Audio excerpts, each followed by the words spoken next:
हम अनीता विश्वकर्मा दीदी के चैनल में आप सबका स्वागत करते हैं। और दीदी बहुत डांस करती है अपने चैनल में भैया, और जितना भी दीदी आप सब दीदी को सपोर्ट करें। और दीदी बहुत अच्छा अच्छा गाना आप सबके सुनावत हैं, और भी चैनल और ही गाना सुने खातिर प्लीज इस चैनल को सब्सक्राइब कराएं और बहुत सारा प्यार आशीर्वाद दें। देखो दीदी कौन गाना सुनावत है और सुने गाना गाना कमेंट करके बताएं गाना कैसा लगा। पैरों में ठोकर साहब गई से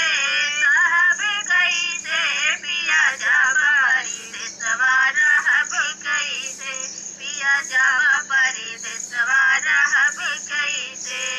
लगी पैरों में ठोकर साहब कैसे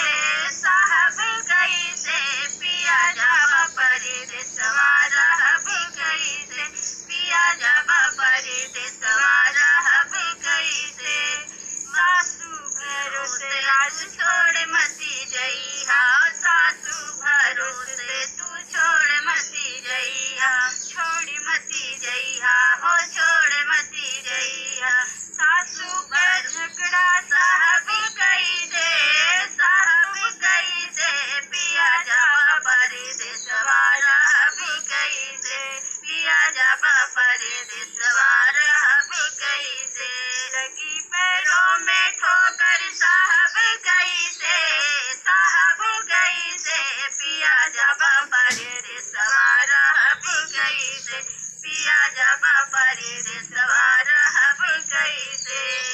जेठनी भरोसे तू छोड़ मती जइहा, जेठनी भरोसे तू छोड़ मती जइहा, छोड़ मती जइहा हो छोड़ मती जइहा।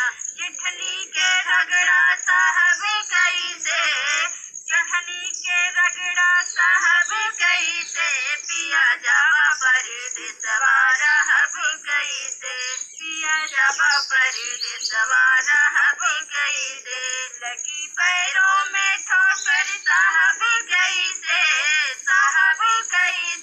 पिया जावा परदेसवा रहब कैसे, पिया जावा परदेसवा रहब कैसे।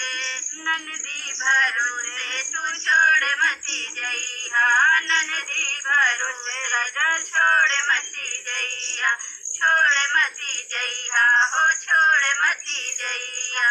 ननदी के ताना साहब कैसे